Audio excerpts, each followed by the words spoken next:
All right, so then let me start the seminar. So good morning, Switzerland, and good afternoon in Japan. So welcome to the 7th round of EPFL, CIS, and RIKEN AIP joint seminar. So my name is Masashi Sugiyama. So I'm chairing the session today. So today, actually, the seminar starts 2 hours earlier, so from the usual days. So it's a bit early, too early in the morning in Switzerland, but hope that we can enjoy the discussion. So today's speaker is Professor Babak Falsafi. So he is a professor at EPFL, and also he's a founder of EcoCloud at EPFL. So his contribution to computer systems includes some works adopted by Sun Microsystems, IBM, and ARM cores, and AMD, HP, and Google. So his work is really used in real industry. So today he will be talking about numerical encoding for DNN accelerators. So this is a hardware talk, and this should be quite exciting for like machine learning, like algorithm researchers, because we should know more about hardware. Okay, then Babak, so would you start your talk? Thank you very much. Thank you very much, Masashi. I would presume that the attendees can ask questions through the chat, or how does that work? Yes, usually, so attendees write questions in the chat window or Q&A box. Okay, sounds good. Okay, well, thank you very much. Glad to be here.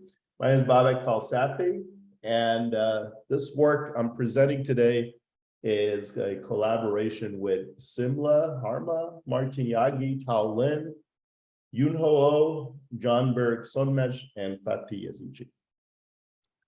And it's part of the Coltrane project of EPFL. So just to give you a little bit of a background, I have been working on data center design for the past 10 years, and that's roughly around in 2011 when we also founded EcoCloud, working on sustainable data center design. And what data centers are, and this is where AI plays an important role because there's a lot of AI infrastructure that is being now housed in data centers, are basically warehouse scale facilities that are a collection of volume servers. These volume servers basically have the organization of your desktop PC from the 90s, because that is the sweet spot for the cost. They also have the operating system that comes with that, the desktop PC of the 90s, the Linux operating system. And they're primarily limited in terms of scale of resources. So the resources you bring in are electricity, cooling, which is water, and networking fabric, network bandwidth. And what is really interesting about data centers, and first of all, they're humongous. So now the bigger ones are about 0.5 gigawatt. And those small ones are around 10, 20 megawatts.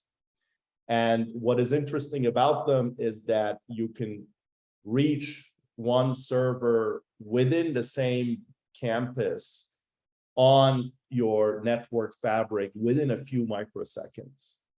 That means that the farthest distance between two servers is roughly on the wire around a few microseconds. So that's quite interesting because even the server itself reaching its own disk, its own flash, would be tens of microseconds. So that changes the way we do parallel computing.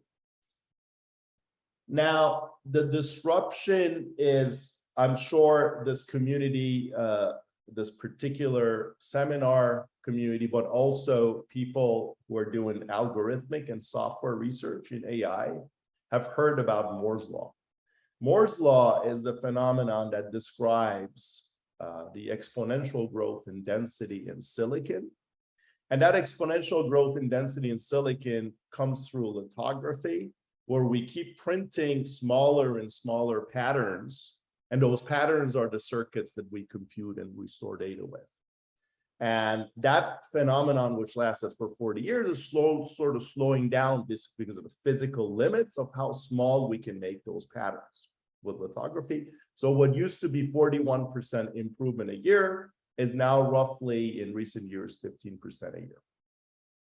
And what that means for us is that if we just think about computing in general, especially in the context of the data center, a 10-year improvement in density, in your computational density, would give you around a factor of 28x improvement in data. So it's roughly 30x improvement in density with 40% a year. If we bring that down to 15% a year, and that's slowly coming to an end, I mean, there's no silver bullet, then that same density within 10 years becomes 4x. So it drops from 30x to 4x, which means that if we want to keep computing, we have to build 7 times more. And this has a particular impact on AI, because AI, according to some recent MIT technology review trends, is growing in terms of computational density, demand for computations at 6x a year. That's 6x a year. We're talking about Moore's law giving us only 4x in 10 years. And of course, there are some really extreme cases of emissions from AI.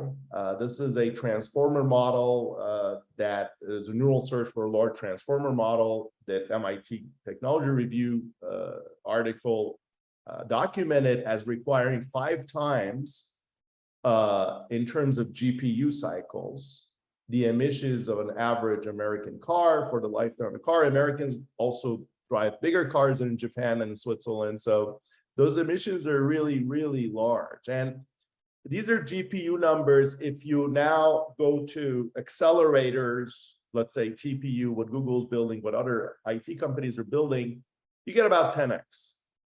Okay, so it's gonna take you from 5 average American cars to half a car. That's still a lot of emissions. So anyway, so we founded EchoCloud in 2011. EchoCloud now is sort of a new, it has a new image of not just looking at building data centers, especially scalable, economically and ecologically friendly data centers, but also sustainability in general for IT. And so sustainable IT infrastructure is one pillar, but then there's also other pillars of IT for sustainability in general, and also best practices. We have our affiliates. This is now led by Professor David Atienza at EPFL. So if you have any questions, I'll be more than happy to answer. And of course, with that comes best practices. So a sister organization of EchoCloud is a efficiency alliance of industry and academic stakeholders who are interested in certifying and quantifying efficiency and emissions. So we have a label called the SDEA label that does exactly that. We have grading and ranking for data center efficiency and emissions. So if you have any questions, I'll be more than happy to answer. Where are we going after Moore's law?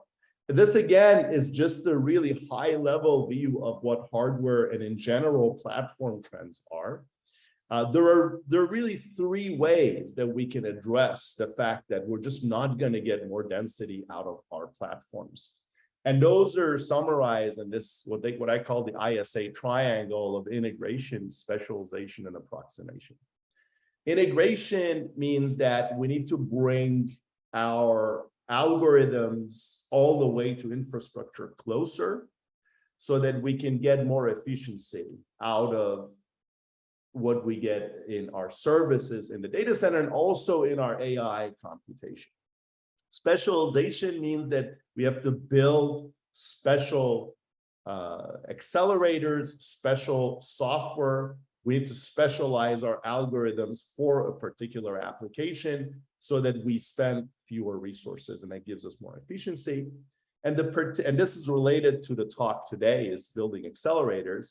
But another aspect of the talk today is numerical encoding, which has to do approximation, which really means that if we have an analog input and the output is analog, is statistical in nature, or will be perceived by a human being, then we don't need to map all of our computation to full precision arithmetic the way we've been doing for 5-6 decades, because this precision, standardized precision, was there.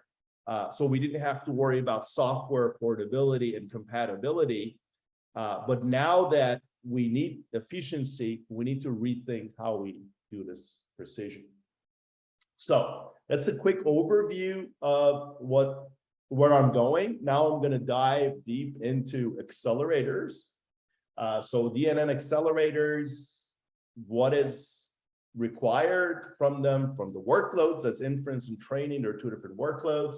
Then I'm going to talk about encoding. Then I'm going to talk about a baseline accelerator design. So this is just Accelerator 101. And then I'll talk about further improvements in encoding and what that means also for the accelerator. And then I'm going to conclude. So this talk will not be very hardware heavy. It would be really a high level sort of presentation about both the baseline organization of accelerator, but also about encoding.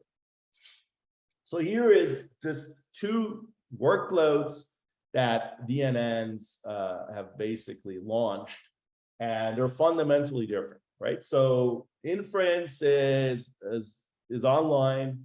It has less computational requirement and can be done with lower precision.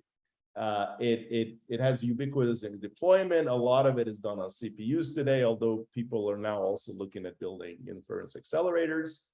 Training, on the other hand, has no, for the most part, doesn't have a lot of lasers. It's not an online service, and so typically it's done in the background. It's mostly a server deployment, although there is federated learning also going on. Federated learning is interesting because you could have the luxury of keeping the data to yourself to some extent, but it has the limitation that we will not be able to build full-blown training platforms on mobile devices, because mobile devices just don't have the resources to support them. So you could do personalized learning, but you're not going to be able to do full learning. Full learning still has to happen at the server level. And typically today is done with full-blown arithmetic, which is floating point. So now why talk about, this divergence? Well, you see that if you build an inference accelerator, this is a graph from Google that shows you the variation in load of requests coming in, and online service load varies highly during the day. And so if you build custom accelerators for one workload, for example, in the case of inference, then you will not have high utilization. And utilization is one of the fundamental pillars to improve efficiency in your infrastructure. So the questions we really want to ask are, can you train with fixed point? If you build an inference accelerator, would it be possible to train your models using fixed point? And how low can you push that precision so that you can get better efficiency out of your platform? And then if you're building now an inference accelerator, you're going to try to train, then do you lose efficiency in terms of your service response time? And that's a problem for inference accelerators, because inference services have a negotiated contract. So you need to be able to meet the tail latency requirement of your contract, and so you cannot sacrifice that latency contract. And if you have any questions, please visit our website at parts of the EPFL/train about more information regarding these topics. Okay, so let's just do a bachelor level, arithmetic 101, floating point versus fixed point. These are things people usually don't talk about because they're standardized encodings, and as long as silicon just keeps getting denser and denser and more efficient, nobody cares about this. But now that we're at the end of the efficiency in scaling over the decades that we've had, then we need to now rethink about numerical representation. Floating point gives you a much wider numerical representation, and you get that through this exponent mantis. Of course, floating point, these are standardized floating point formats. There are many other types of formats over the years that have also been proposed. There's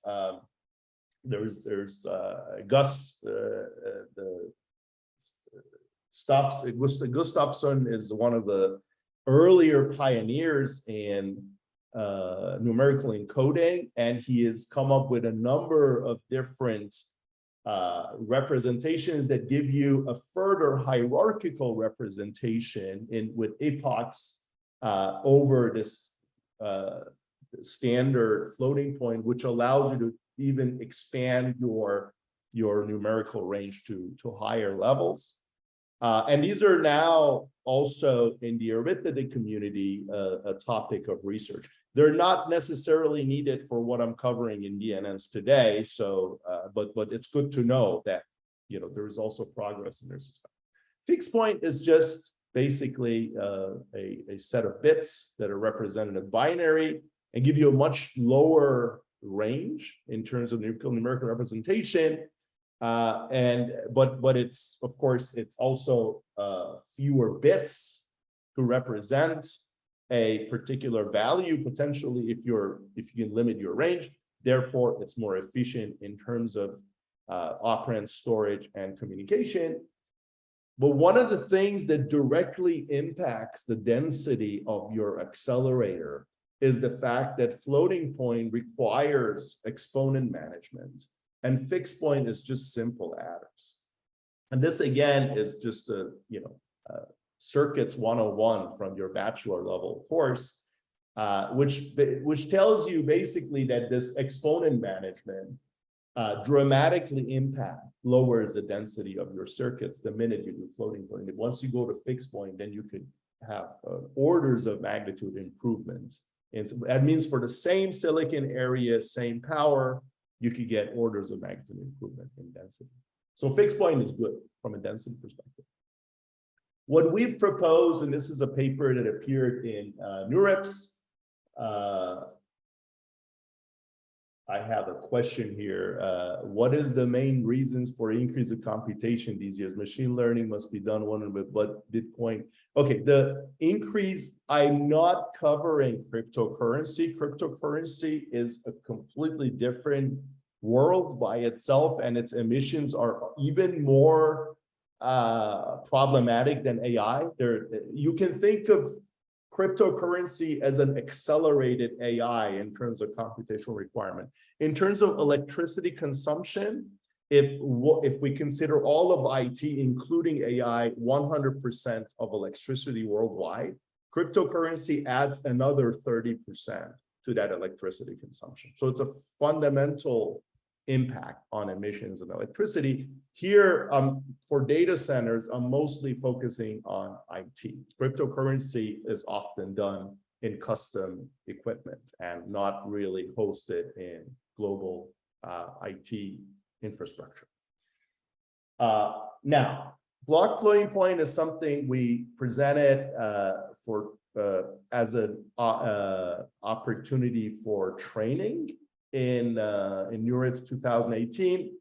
It's similar to Microsoft's Brainwave numerical encoding. Microsoft just presented theirs, I think, a year ago in NeurIPS, and they also cited us with this work has also been in collaboration with Microsoft.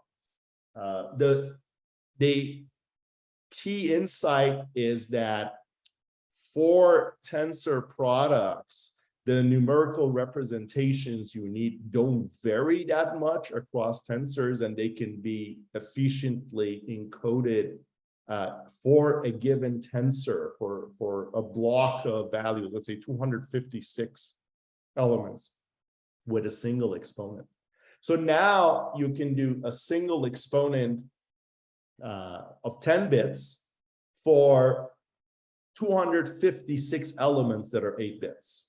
And that fundamentally improves not just your operand storage and communication, because you're dropping all these exponents for 256 values, but you're also turning all of that tensor product for the 256 8-bit mantises into fixed point. So you basically have a platform that does fixed point computation with tiny little bit of exponent management on the side for all of your tensor products. Turns out that activations and other arithmetic, which are a much smaller fraction of the overall number of operations that you have to run, require a higher numerical range of numerical representation. Gradient updates often push values to much larger limits, and because of that, you would have to use numerical encoding for activations that also support that numerical representation. And we do that at FP32 and now eventually in bfloat60. So we do floating point activations, we do the conversion, and then we convert back to block floating point and do all the matrix multiplies and accumulates in block floating point. This is really cool. And the reason is that now you could build one platform that does both. The actual floating point conversion and the exponent manager is like a tiny little fraction of your overall silicon. And so it doesn't even play a role in your design.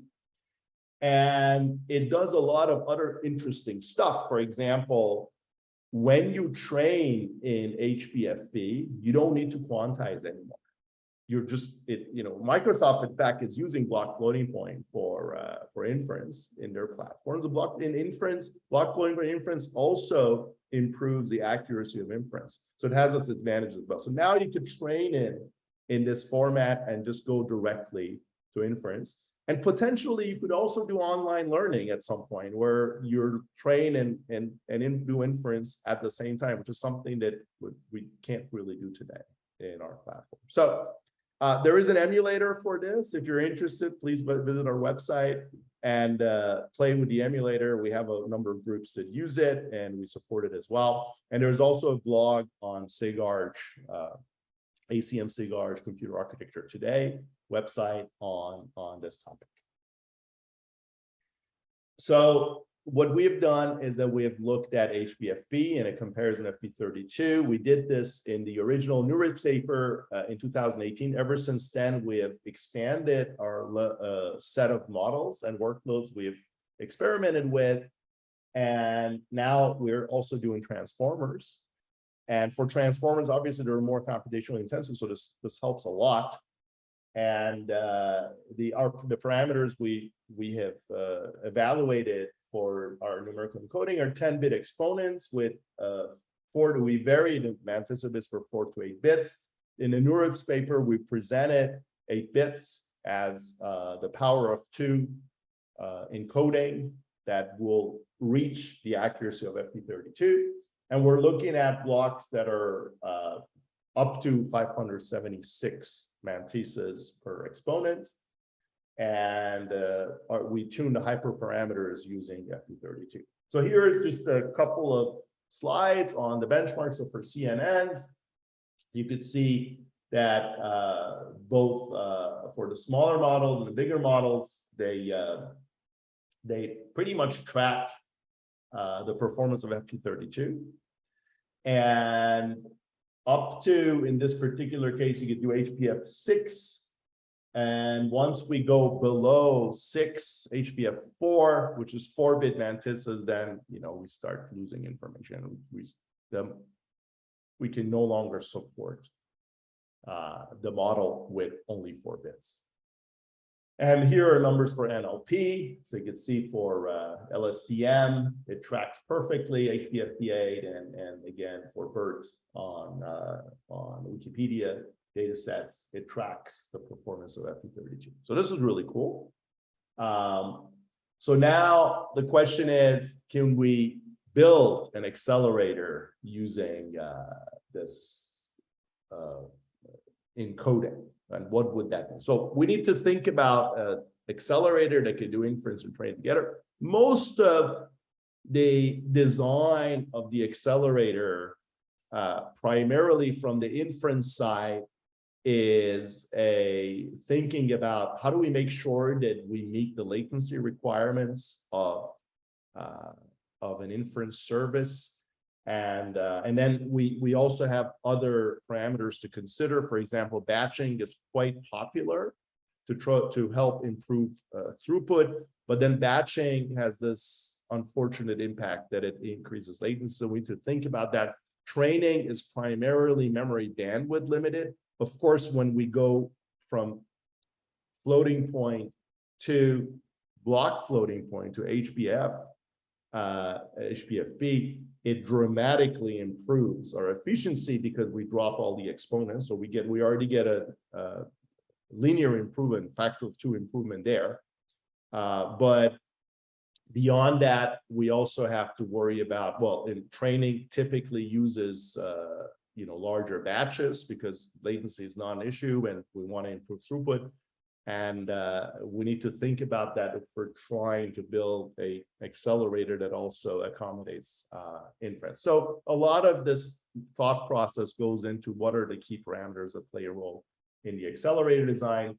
Our baseline accelerator design is a canonical accelerator. I mean, DNN accelerators are the simplest types of circuits to design. And the reason is that because efficiency is important now that we are done with Moore's law, we can't do really complex, we can't implement complex algorithms in hardware because we lose efficiency. And so we're moving towards custom platforms where a lot of the operations are simpler and simpler. In the case of DNNs, it's basically matrix multiply. So you have this huge matrix multiply engine sitting in the middle, and then you got a little bit of glue around it. So if you look at the complexity of that as compared to a modern out of order CPU core, I mean, that's not even comparable. We can teach this complexity of this circuit at the bachelor level at EPFL. So basically what you have is a matrix multiply unit with the accumulate. You have the wait buffer, you have the activation buffer, and there's a little switch there that connects you to the host. That's it. And now if you look at inside of this, the slice of a matrix multiply unit and the accumulator, the SIMD, you basically have your systolic array processing elements, which do the arithmetic for you. And then you have this sort of end of pipeline, which does the accumulation and activation for you. And this is today for training accelerators on FP32 logic. Now going from FP32 to an Hpfp data path, you see the transition here. Basically, we get now, instead of floating point, we get this much leaner fixed point units that do the fixed point arithmetic for the entire tensor, let's say 256 elements. And then we do one exponent management or 10-bit exponent for the entire 256 element tile or tensor. And then we can also go, instead of FP32 to bfloat16 for our activations. That gets us basically the same exact accuracy in FP32 for all the models, but it cuts the conversion by a factor of 2 because it's a 16-bit encoding rather than a 32-bit encoding. And eventually we then do this accumulation in a buffer and then can do the conversion and go back to block floating point. Now, in fixed point arithmetic, because we have really, really lean circuits for arithmetic, most of the power we spend, most of the electricity goes into moving data, either fetching it from memory on chip in the case of inference and off chip in the case of training, or moving it from basically moving it over wire, on chip wire or off chip wire. And so you could see here, for example, in FP32, because each operation, 32-bit operation, has a lot of circuitry that goes into doing the computation, that on average, we only spend 50% of our total electricity, total power into moving data, fetching it from memory or moving it. But as you go to more leaner representations, in the case of bfloat16, a 16-bit encoding rather than a 32-bit encoding, you see that we start having more and more power moving in data. So when we fetch data from memory on chip or off chip, we would like to reuse that data as much as possible before we put it back somewhere. And that typically means that the best way to do things is to communicate that data over wire directly from one processing element, one combinational circuit that does arithmetic, to another combinational circuit. And this gives rise to this new, this architecture that was proposed in the 80s, late 80s at CMU by H.D. Kuhn called systolic array, systolic computation. Those are now back again because of this needed efficiency to move data. This data movement is where most of the electricity goes. And so if you think about a simple, row input multiplied by a weight to result in an output, which is your typical vector matrix multiplication, we just basically do this once per column of a weight to produce a row of output. And to create reuse, we would need to basically get multiple inputs. And these multiple inputs potentially can also come from multiple batches of our request, so that we can reuse the weights. And by reusing the weights, we basically eliminate the power we spend in moving the weights around. So will be a weight stationary style of computation. And this comes with batching. Batching basically is, a lot of the models are vector matrix type of multiplication, but the minute we bring in batching, we can keep those weights, reuse them, and turn that into a matrix multiplication. That saves us a lot of data movement and also saves us a lot of gets us a lot of efficiency. The problem with batching is that it's not necessarily compatible with latency. For example, Brainwave earlier versions, they didn't use batching at all because batching increases latency. So every time you're doing batching, your inference requests have to queue so that one batch can be done before you run the next batch. And if you increase the degree of batching, then you're also commensurately increasing the waiting time. So that becomes a queuing issue, which you have to worry about. It's a problem. So there is this really, I want to say, sensitive relationship between latency, throughput, the amount of reuse you have, the amount of power in your platform, the efficiency of your platform, and how tight that latency requirement is from your inference service.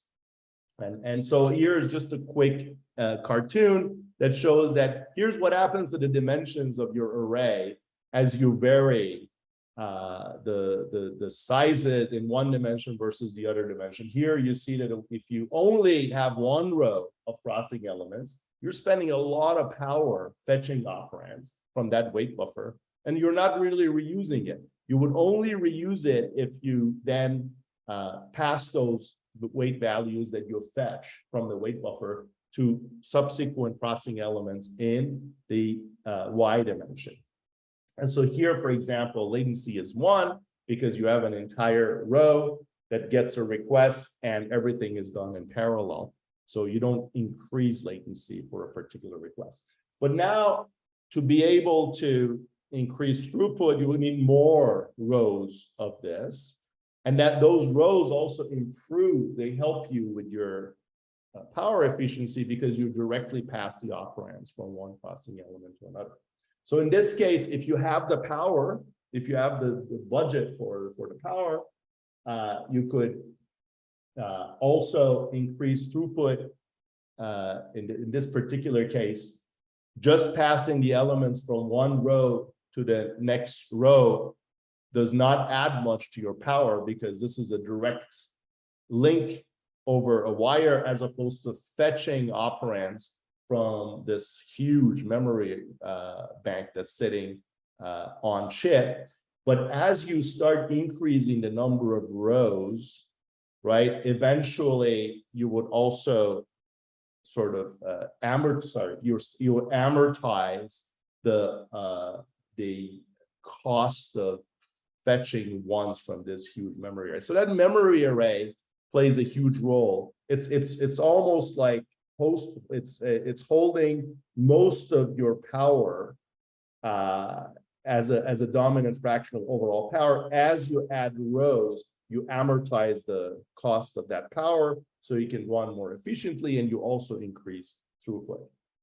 Of course, there is a limit to how much you could do this, right, in terms of your overall power. So you have to provision your resources properly between the processing elements and the memory. And in this particular case, we can reduce the power of the memory array by making the memory array half the width. And that drops the cost of fetching operands by a factor of 2, but it gives you the same throughput as you had before. But then it also doubles the latency, because now the same request that was served in parallel in one row has to be served by 2 rows, and that increases latency by a factor of 2. And so you could play this game of dimensioning your arrays in one dimension versus the other dimension for your maximum power, just to make sure that you've amortized the cost of the overall cost of fetching an operand from your buffers, and spend most of your electricity, provision most of your electricity in your processing units. And so we evaluated the Pareto optimal design space for provisioning for such arrays in terms of memory, for the weight and activation buffer, and also for the processing elements, trying to push the power as much as possible to the processing elements so we can get more arithmetic out of our platform. And this gives us a bit of slack in terms of latency while maintaining high throughput. But then beyond a certain point, the array is mostly provisioned with processing elements, so that slack we get from the buffers in terms of power goes away. And if we want to add more throughput to our accelerator, we would also have to either increase the latency or increase the overall power. There's nothing to give beyond that. And so we looked at this Pareto optimal design space, and we're looking at a 300 millimeter square chip, similar to big AI chips that are being built for servers these days.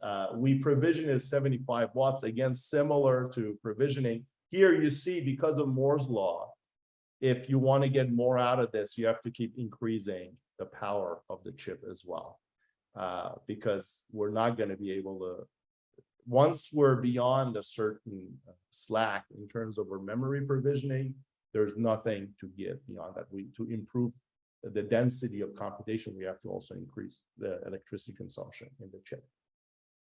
And we modeled this Hpfp 8 encoding, 8-bit mantisses. Here is a Pareto optimal graph, which basically shows that here on the x-axis at the bottom edge of this Pareto optimal frontier, your memory bound on chip. So most of your power, a large fraction of your power is provisioned into the memory banks on chip in this inference accelerator. And if you are okay with improving your power efficiency while giving a little bit in terms of latency for your batches, you have this huge window of latencies to play with. And this directly improves your throughput, because you're now taking power, you're reducing the width of your memory, and you're giving that power back to the PE, to the arithmetic array. And so going from 50 teraops per second all the way to 350 teraops per second for this array without really affecting latency that much. We stay within microseconds per service request. And then beyond that, you're done with memory. So your power is no longer spent in data movement. It's not coming from memory. It's just going into the array to do processing. So if you want to stay within the same power budget, increasing throughput means that you have to keep shrinking your array in one dimension so you can pass operands directly on the processing elements. That directly impacts your latency for the array. So this is the compute bound edge of the array, and this is the data bound edge of the array.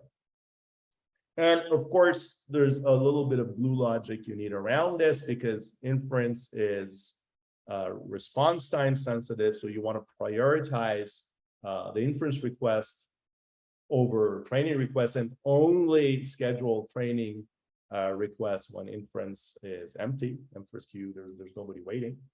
And you could do this. This is done similar to the way Brainwave implements it. So here are just same parity frontier models, except that we've done timing accurate simulation. This is Equinox is a Coltrane, our first Coltrane accelerator. Equinox is one of the seminal pieces of work by John Coltrane. So we named the accelerator after John Coltrane, is a famous musician, jazz musician.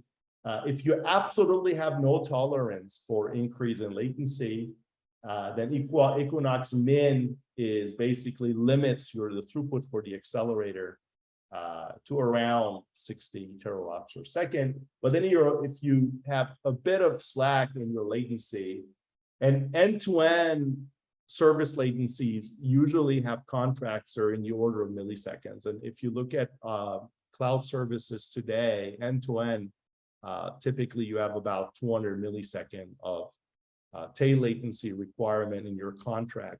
So a microsecond, order of magnitude improve in microsecond latencies for an individual request is not a huge impact on your end-to-end latency. And so if you can tolerate that, then you can improve your throughput by up to 320 terops per second at 75 watts, which is a phenomenal improvement for your throughput, for your efficiency. So you can see just a little change in your requirements with the same hardware resources, you can improve your throughput by a factor of 7. And then beyond that, your compute bound. So this Equinox 500 microseconds, and then Equinox, which doesn't have any tail latency requirements. That's the maximum you reach. Now, compare this block floating point format to bfloat 16, which is what people are using today in training. If you wanted to build a custom accelerator bfloat 16, bfloat 16 has no slack in the way it can handle latency, because it's a floating point encoding. And the floating point encoding is so arithmetic intensive in circuits that most of your power is already in your processing element. So you have very little slack in provisioning for throughput, and that basically limits your throughput to 60 terops. That's just there as a reference with a floating point unit encoding. So with 50 microseconds latency constraint, Equinox can achieve throughput of 320 ops. This is what the encoding allows you to get out of your accelerator platform. Let me just move quickly to a couple of slides to wrap up. Now back to encoding. So I gave you, there's a lot of a harder in there and how do you do accelerator design, but can we go further in terms of encoding? And we stopped at 8. There, I showed you a slide that Hpfp 6 was probably okay too, but at the time we wanted to look at power of 2 encodings. And so from a theoretical perspective, empirical perspective, can the algorithms do better than 8 bits? And so a key advantage of block floating point is that you can keep the exponent the same, because the exponent is just giving you the magnitude of the range. And the mantisses really give you the precision that place your numbers within that magnitude. And so there is potentially an opportunity where you can keep the exponent the same and not change it at all, and just play with it in a mixed precision format with multiple mantisses. And so, you know, there's also the other parts of the parameter space. For example, besides mantisses, you also have the block size, so you can also play with block size. If you reduce the block size, you lose density up to a certain point, and then beyond that, you end up with floating point, because a block size of 1 means you have 1 exponent, 1 mantissa. But there's a little bit of a slack there in terms of how big of a block size you really need, because you could still reduce your block size up to even tens of elements and still benefit from your density. So those are the two things that we can play with to look at empirically and see how they affect our model and how they affect the density of the accelerator. So the goal is to minimize the number of anticipates for an optimal block size. Here is just a quick cartoon slide that shows what is the overall effect of block size. So we can see that if we have 6-bit numbers, and I showed a 6-bit curve before, things are okay, right? You can, for CNNs, you can achieve reasonable accuracy, and in fact, it's competitive with FP32.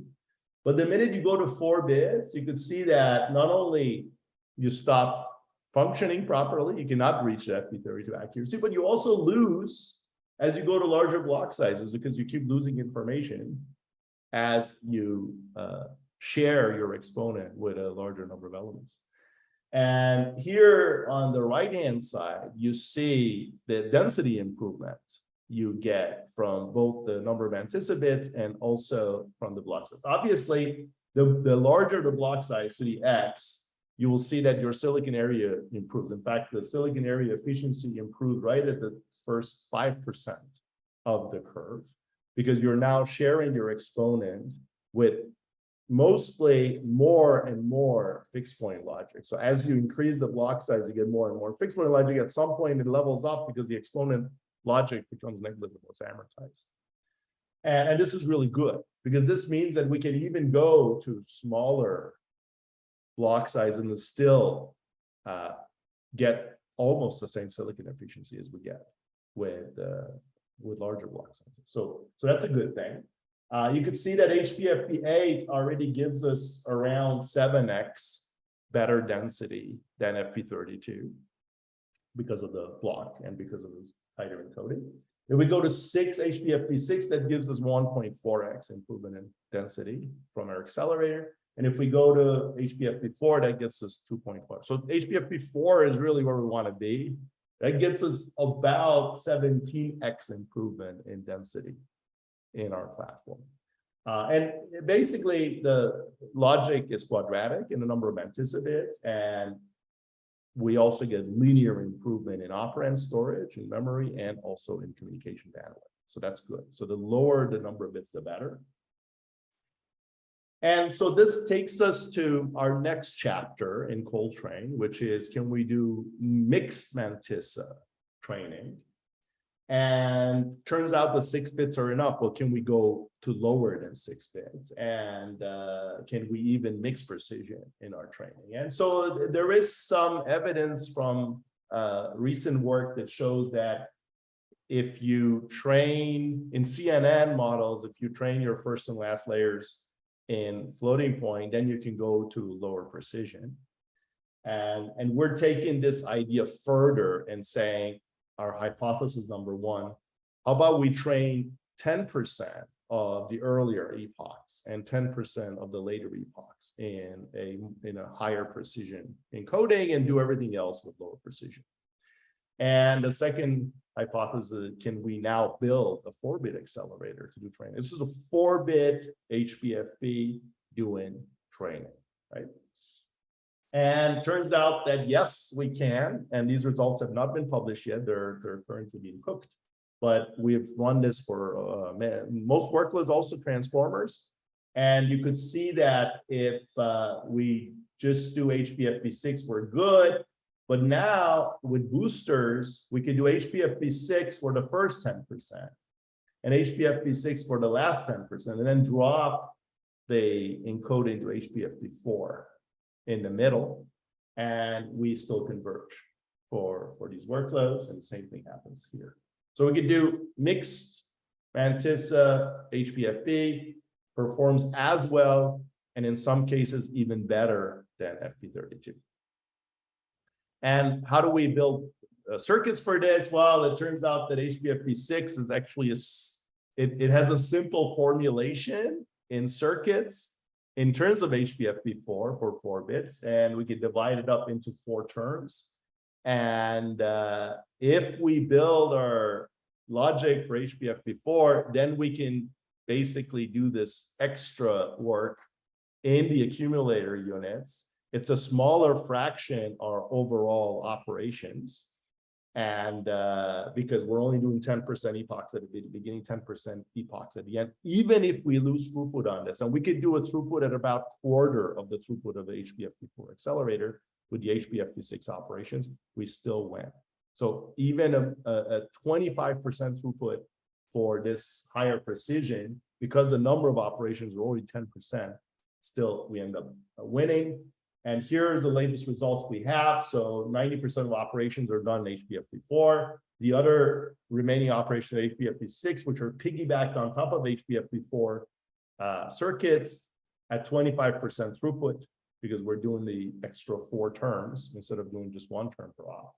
And you could see that as compared to Hpfp6, we win roughly 60% in throughput or area, whichever way you look at it, because our Hpfp4 hardware is much, much denser, and therefore that gives us better throughput. These are the latest results we have when we're actually looking at building this. So, conclusion, there's divergence in AI infrastructure. What does it mean for algorithms people? What does it mean for software people? Well, encoding plays a huge role, and there's an opportunity to do co-design between algorithms, encoding, and eventually your platform. And we have our early results as NeurIPS 18. Microsoft has since published theirs for Brainwave in 2020. We also have an emulator online. More than happy to support it for you. If you want to use it, just let us know, download it, ask questions. We have an accelerator design we presented Micro in 21, and we have these latest results now on mixed precision training, which will push precision down to 4 bits.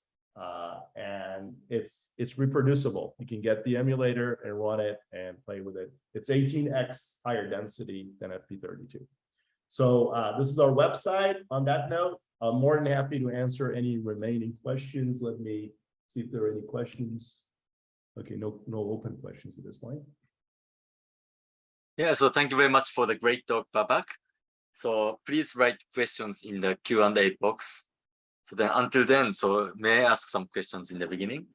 So initially, I had a question about really the idea of mixed precision idea. So it's great to change the precision or block size or something like that over training epochs.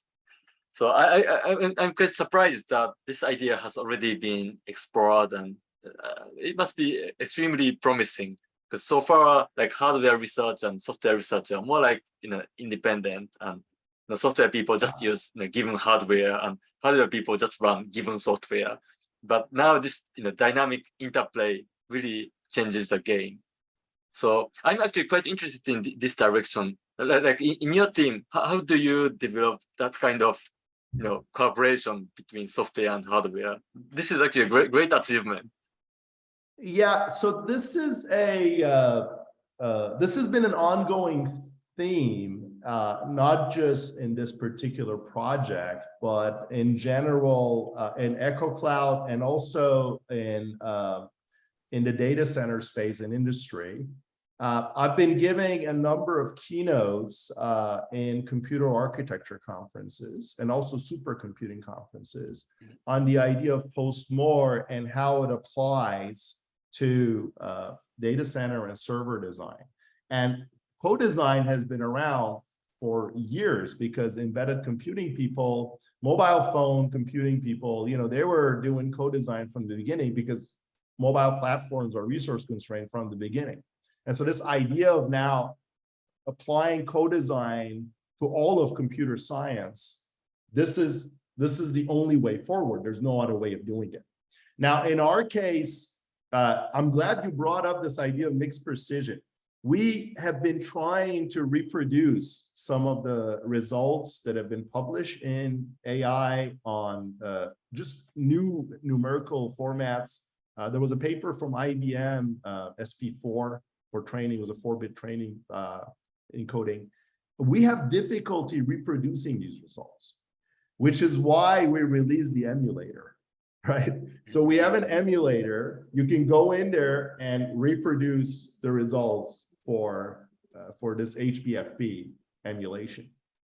So that's really one of the key enablers, right? To be able to have reproducible results, and you can do that through the emulator runs on GPUs, by the way.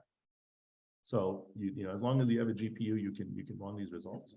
But yes, absolutely. The future is in co-design. In my community, people have not embraced co-design as much as they should have in recent years, but I think things are coming. It's mostly because there is a split that we have silos in computer science where people either do algorithmic research or they do hardware research, but we don't do it together. And so I think this is a good opportunity moving forward to look into this. Yeah, thank you very much. So we have one question in the chat window in the QA box. So is there any reason for using 10% of data set in the first and last epochs? Why not 5% or 20%? It's just empirical. So one of the things, one of the challenges I've faced as a computer architect, collaborating with AI and machine learning researchers, colleagues, is that in machine learning, especially in DNA research, a lot of work is empirical.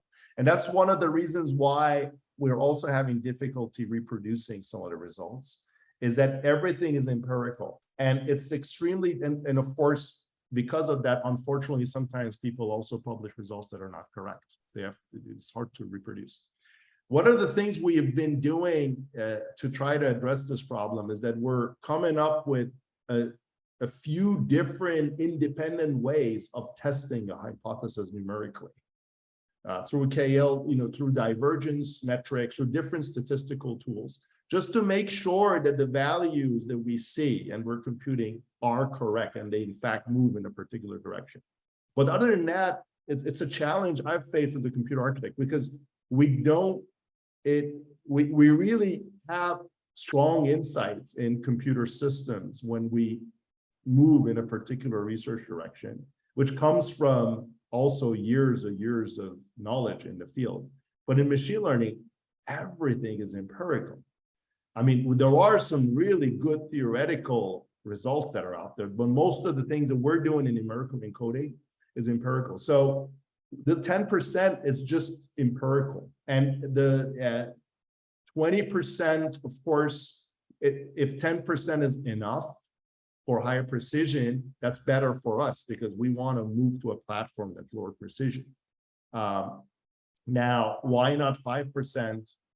I cannot tell you that. All I can say is that recent has corroborated that if you earlier layers and later layers in CNN play an important role in the accuracy of the model.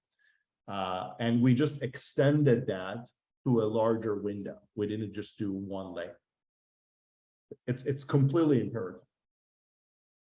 So I have one more question regarding the reproducibility. Yeah. So I think that now the trouble is cloud computing, right? The same computation is not really, done with the same hardware, but depending on the timing or depending on the scheduler, maybe the way the algorithm is run in the system is different.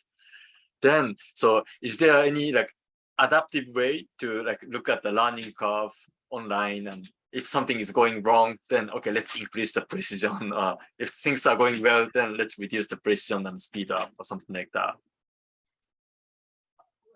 That's a very good question. And by the way, it's not just that AI people would have this question. I think other types of applications where people will also have this question, because introspection helps also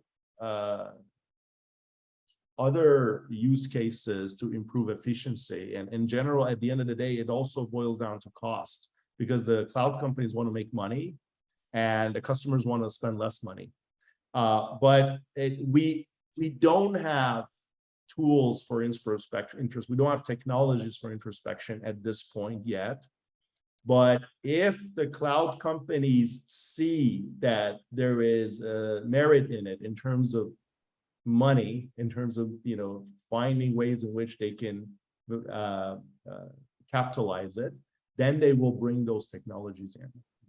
I mean, even in terms of electricity consumption and energy usage, we really are tied in terms of what we have today in our platforms.